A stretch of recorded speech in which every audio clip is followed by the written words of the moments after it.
Hello everyone, welcome to Unacademy judiciary. This is Vishwani Bansal. तो आज के वीडियो में हम जो है सीपीसी के ऑर्डर रिवाइज करने वाले हैं फॉर गुजरात जुडिशरी एग्जाम। ये वीडियो आपके और स्टेट्स के लिए भी हेल्पफुल है। So in today's video I am going to make you revise order 6, order 7 and order 8। इससे पहले कि हम ये ऑर्डर स्टार्ट करें, तो आप जो है अनअकैडमी के साथ अपनी प्रिपरेशन कर सकते हो। This is the super fast batch. इसमें आपको जो है रिवीजन करवाई जाएगी आपके सारे सब्जेक्ट्स की, गुजरात जुडिशरी प्रीलिम्स के। ये बैच अभी जस्ट स्टार्ट हुआ है एंड पहले 100 सब्सक्राइबर्स को सिर्फ 14,400 पे अवेलेबल है। अदरवाइज इसका प्राइस जो है that is 30,000। By using this code आप इस अपॉर्चुनिटी को अवेल कर सकते हो। लिंक जो है आपको वो डिस्क्रिप्शन बॉक्स में मिल जाएगा। तो let's start with our order. So order 6 किस चीज़ से डील करता है? Order 6 deals with the pleadings. Order 6 में हमें क्या दिया हुआ है? सो ऑर्डर 6 में प्लीडिंग्स के रिगार्डिंग दिया, प्लीडिंग्स जर्नल। सो प्लीडिंग होती क्या है, ये हमें रूल 1 बताता है। प्लीडिंग का मतलब क्या है? प्लेंट और रिटर्न स्टेटमेंट। ठीक है, प्लेंट के प्रोसीजर हमें कहाँ पे दिया है? That is given in your order 7। इसका हमें कहाँ पे दिया है? That is given in your order 8। तो प्लीडिंग्स हमेशा क्या स्टेट करेंगी? प्लीडिंग्स हमेशा फैक्ट्स को स्टेट करेंगी, ना कि एविडेंस को। तो प्लीडिंग्स शुड स्टेट फैक्टा प्रोबेंडा। प्लीडिंग्स क्या स्टेट करेंगी? फैक्टा प्रोबेंडा। दैट मीन्स प्लीडिंग्स जो है वो उसमें फैक्ट्स लिखे जाएंगे, मटेरियल फैक्ट्स को स्टेट करेंगी एंड नॉट फैक्टा प्रोबेंशिया। फैक्टा प्रोबेंशिया का मतलब क्या है? एविडेंस। ठीक है, वो एविडेंस को स्टेट नहीं करेंगी। तो या तो आपको ऐसे क्वेश्चन आ जाता है या फिर आपको डायरेक्टली फैक्ट्स एंड एविडेंस लिखा होता है आपके एमसीक्यू में। सो हर प्लीडिंग को पैराग्राफ्स में डिवाइड किया जाएगा, उसको नंबर्स दिए जाएंगे कंसेक्टिवली एंड हर एलिगेशन जो है वो सेपरेट पैराग्राफ्स में लिखा जाएगा। डेट सम नंबर्स जो है वो फिगर्स में एज वेल एज वर्ड्स दोनों में ही लिखे जाएंगे। जो फॉर्म है प्लीडिंग्स का that is given in appendix A में दिया हुआ है। नेक्स्ट इज प्लीडिंग्स में जो है प्लीडिंग्स पे साइन होंगे। प्लीडिंग्स पे साइन किसके होंगे? हर प्लीडिंग पे साइन होंगे या तो पार्टी के एंड साथ में जो है उसके प्लीडर के साइन होंगे, bye the party and his pleader. जहां पे पार्टी किसी रीजन की वजह से एब्सेंट है या किसी गुड कॉज की वजह से वो साइन नहीं कर पाई प्लीडिंग पे, तो उसको कोई भी ड्यूली ऑथोराइज्ड पर्सन जो है साइन कर सकता है उसके बिहाफ पे। It may be signed by any person that is duly authorized by him to sign the same or to sue or defend on his behalf. तो जब भी प्लीडिंग्स फाइल की जाती हैं उसके साथ पार्टी जो है एड्रेसेस लिखती है अपनी। ठीक है, every pleading when filed by party shall be accompanied by a statement in the prescribed form. ठीक है, जिसपे साइन होते हैं regarding the address of the party. ऐसे एड्रेस को टाइम टू टाइम जो है, अगर वो एड्रेस चेंज हुआ है तो कोर्ट में स्टेट करना पड़ता है new address and accompanied by है वेरीफाइड पिटीशन। तो अगर ऐसे एड्रेस को, जो एड्रेस लिखा जाता है उसको हम क्या कहते हैं? That is registered address of the party.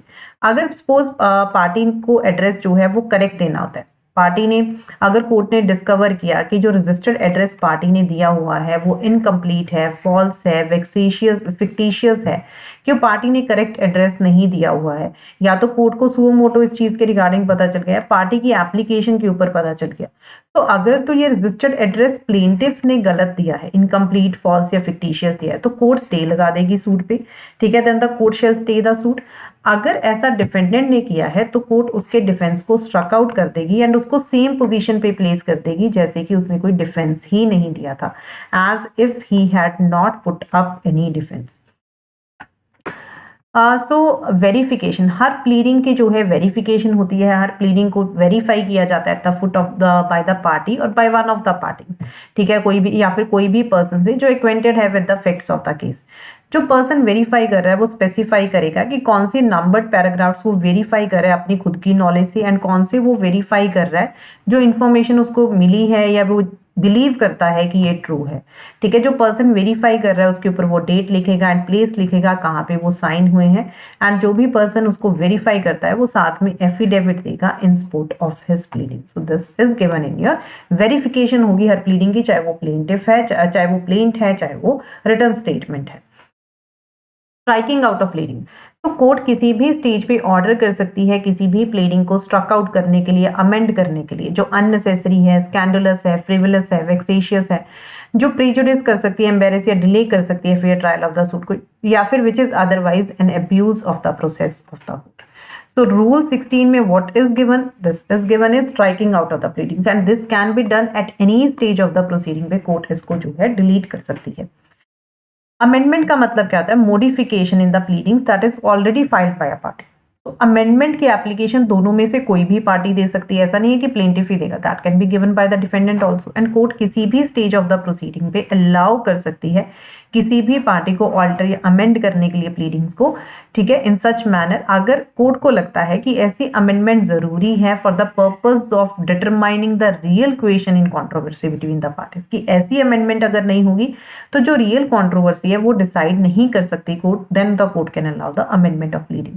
But ऐसी एप्लीकेशन को अलाउ नहीं किया जाएगा एक बार अगर ट्रायल कमेंस हो गया, अनलेस कि कोर्ट इस कंक्लूजन पे आए कि हाँ, इन spite of due diligence also reasonable care करने के बाद भी पार्टी इस मैटर को जो है पहले रेज नहीं कर पाई before the commencement of trial.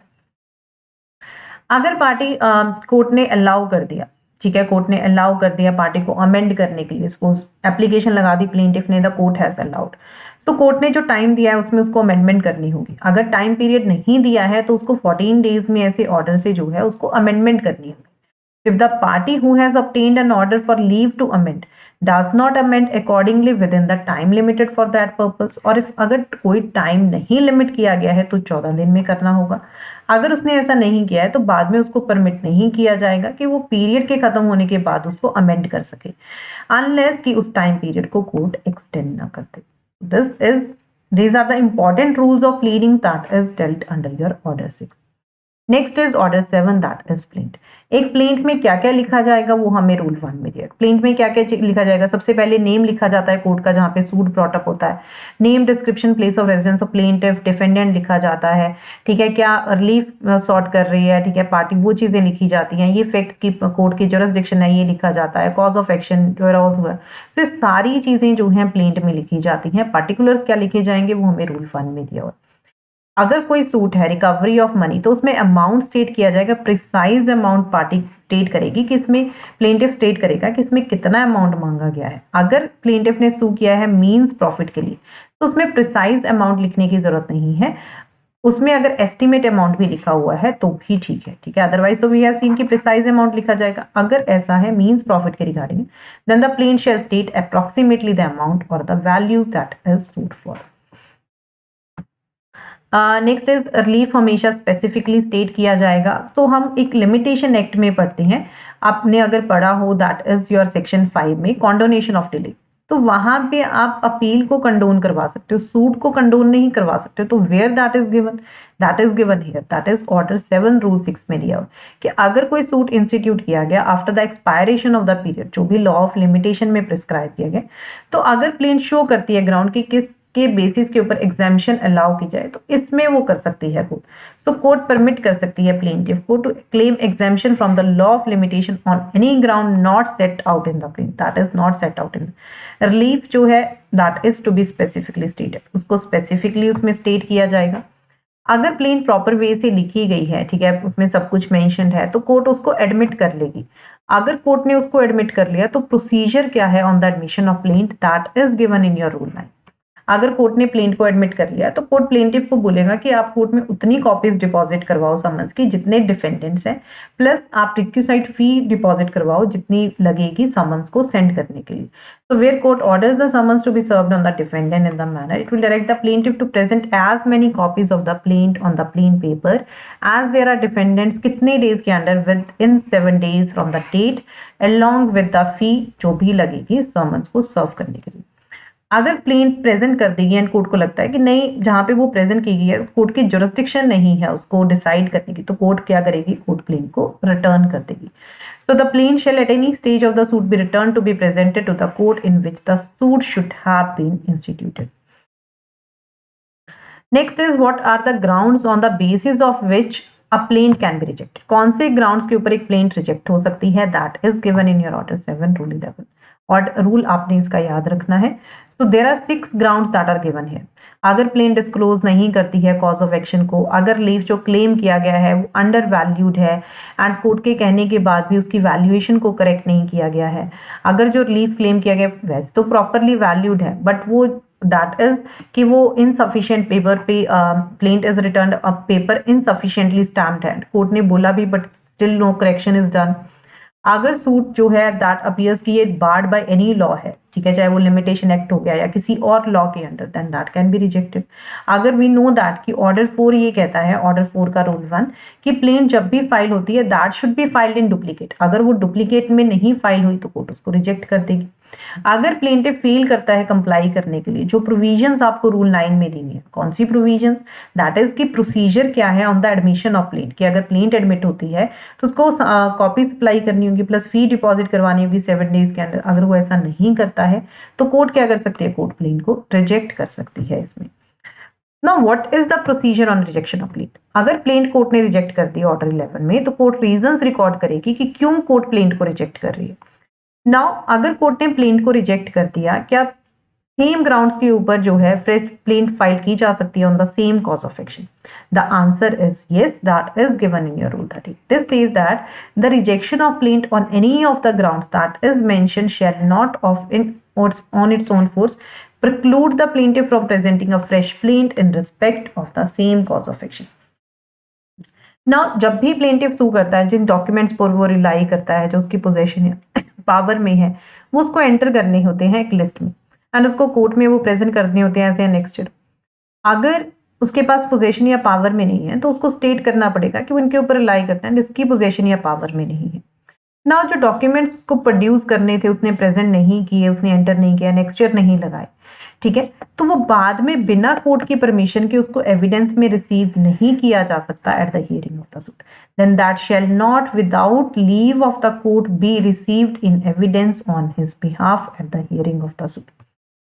जो ये रूल है ये अप्लाई नहीं करेगा। There are 2 exceptions to this, कि अगर कोई डॉक्यूमेंट प्रोड्यूस किया जाता है for the cross examination of the plaintiff's witness, अगर कोई डॉक्यूमेंट जो है हैंड ओवर किया जाता है विटनेस को merely to refresh his memory, उसकी मेमोरी को रिफ्रेश करने के लिए, देन जो ये प्रोविजन है ये अप्लाई नहीं करेगी। Next is now that is order 8। Order 8 किस चीज से डील करता है? Return statement, set of and counter claim. तो डिफेंडेंट को जो है जब उसको समन सर्व हो जाते हैं विद इन 30 डेज जो है उसको आप रिटर्न स्टेटमेंट जो है फाइल करनी होती है। अगर वो फेल कर गया तो कोर्ट उसको अलाउ कर सकती है, ठीक है, for reasons to be recorded in writing, कि उसको जो है कोर्ट पीरियड को एक्सटेंड कर देगी जो 90 दिन से ज्यादा नहीं होगा from the date of service of summon. अगर कॉमर्शियल सूट्स हैं देन दैट इज 120 डेज, तो कोर्ट 120 डेज तक उसको जो है कर सकती है extend, that is 120 days from the date of service of summon. Commercial cases suits के केसेस में this is directory in nature, this is not mandatory. But अगर हम नॉन कमर्शियल सूट्स की बात करें तो दैट इज 90 दिन का टाइम पीरियड दिया, कोर्ट उसको एक्सटेंड कर सकती है because CPC is a procedural law. अगर कोर्ट को लगता है this is in the interest of justice then the court can extend that. Now जैसे हमने रूल 14 में मैंने आपको ऑर्डर 7 में पढ़ाया कि जिन डॉक्यूमेंट्स के ऊपर प्लेंटिफ रिलाई करता है वो उसको स्टेट करने के, सिमिलर इज हियर आल्सो, जिन डॉक्यूमेंट्स के ऊपर डिफेंडेंट अपना डिफेंस बेस करता है वो उसको इसमें स्टेट करने होंगे, ठीक है, उसको एंटर करने होंगे डॉक्यूमेंट्स लिस्ट, उसको प्रेजेंट करने होंगे, डिलीवर करना होगा सेम, ठीक है, उसको उसमें जो है अनेक्चर एज ए ऐड करना होगा। अगर उसकी पोजीशन या पावर में नहीं है उसको स्टेट करना होगा किसकी पोजीशन या पावर में है। अगर उसने अनेक्चर नहीं किए, उसने लिस्ट में नहीं लगाए, बाद में वो बिना कोर्ट की परमिशन के उसको एविडेंस में नहीं ले सकता at the hearing of the suit. This says that इसमें कुछ भी अप्लाई नहीं करेगा डॉक्यूमेंट्स तो जिनको प्रोड्यूस किया जाता है for the cross examination of the plaintiff's witness, ठीक है, ये प्रोविजंस अप्लाई नहीं करेंगी, ठीक है। इसको बाद में भी पार्टी जो है डॉक्यूमेंट को दे सकती है अगर किसी विटनेस को हैंड ओवर किया जाता है कोई document merely to refresh his memory. Denial हमेशा स्पेसिफिक होना चाहिए।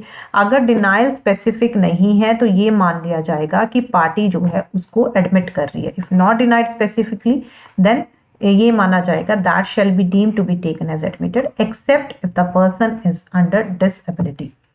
नाउ सेट ऑफ क्या होता है? सेट ऑफ का मतलब क्या है कि सेटलमेंट करना। अगर प्लेंटिफ ने अपनी प्लेंट में लिखा है कि मुझे इसे 10,000 रुपये लिखने हैं तो डिफेंडेंट रिटर्न स्टेटमेंट में रेज कर सकता है कि मुझे इससे जो है 5,000 रुपये लेने हैं, कितना भी अमाउंट लेना है, तो कोर्ट इसको सेट ऑफ कर देगी, कोर्ट इस अमाउंट को सेटल कर देगी।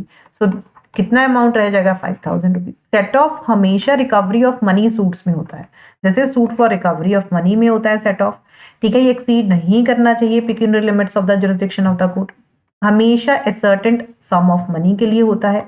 लीगली रिकवरेबल होना चाहिए अमाउंट, तभी सेट ऑफ क्लेम हो सकता है, अदरवाइज नॉट, ठीक है। सेट ऑफ का इफेक्ट क्या होता है, रिटर्न स्टेटमेंट का सेम इफेक्ट होगा as a plaint in a cross suit. That means अगर ये सेट ऑफ क्लेम कर देता है तो फिर प्लेंटिफ इसका रिप्लाई देगा, उसका सेम इफेक्ट होगा, ठीक है। Next is counter claim. Counter claim का मतलब क्या है, काउंटर क्लेम में जो डिफेंडेंट है वो नया जो है उसका राइट है वो कोई क्लेम भी कर सकता है चीज को, ठीक है। So defendant in any suit में any addition of his right of pleading में by way of counter claim against the claim of the plaintiff, any right या क्लेम जो है वो रिस्पेक्ट ऑफ द एक्शन वो रेज कर सकता है। So that is counter claim. ये भी एक्सीड नहीं करना चाहिए pecuniary limits of the jurisdiction of the court. Now counter claim, अगर सपोज काउंटर क्लेम डिफेंडेंट ने रेज कर दिया अपने रिटर्न स्टेटमेंट में, अगर उसने रेज कर दिया उस दौरान अगर प्लेंटिफ का सूट स्टे लग गया, डिसकंटिन्यू हो गया या डिसमिस हो गया, तो काउंटर क्लेम जो है वो फिर भी स्टिल जो है that shall be proceeded with in spite of that fact also. Nevertheless का मतलब होता है कि उसके बावजूद भी वो कंटिन्यू ही करेगा, ठीक है, उस पर कोई इफेक्ट नहीं होगा। So if any case the defendant in which the defendant sets up a counterclaim, the suit of the plaintiff is stayed, discontinued or dismissed, the counterclaim may nevertheless be proceeded with. So these are the important rules of Order 6, Order 7 and Order 8. I just hope कि एक rapid सी revision होगी वो आपकी। अगर आपको CPC अच्छे से revise करना है एंड आपको बाकी सब्जेक्ट्स अच्छे से रिवाइज करने हैं, then this is the best batch for you, that is linking super fast batch for your Gujarat Judiciary Prelims। अगर आप लेक्चर मिस भी कर देते हो तो आपके रिकॉर्डेड लेक्चर्स अवेलेबल हैं पहले 100 सब्सक्राइबर्स के लिए सिर्फ। This is the offer price, तो इससे पहले कि ये प्राइस खत्म हो, ठीक है, इससे पहले ये खत्म हो, just grab this opportunity and use this code to avail this opportunity. आप ये कोड यूज कर सकते हो। So thank you so much everyone. Apart from this there is a Sankalp Mahotsav that is going on. आप all India open mock test join कर सकते हो 25 मार्च को 7 बजे। You can just scan and you can win up to 20,000 rupees vouchers. Thank you so much everyone. I am just ending the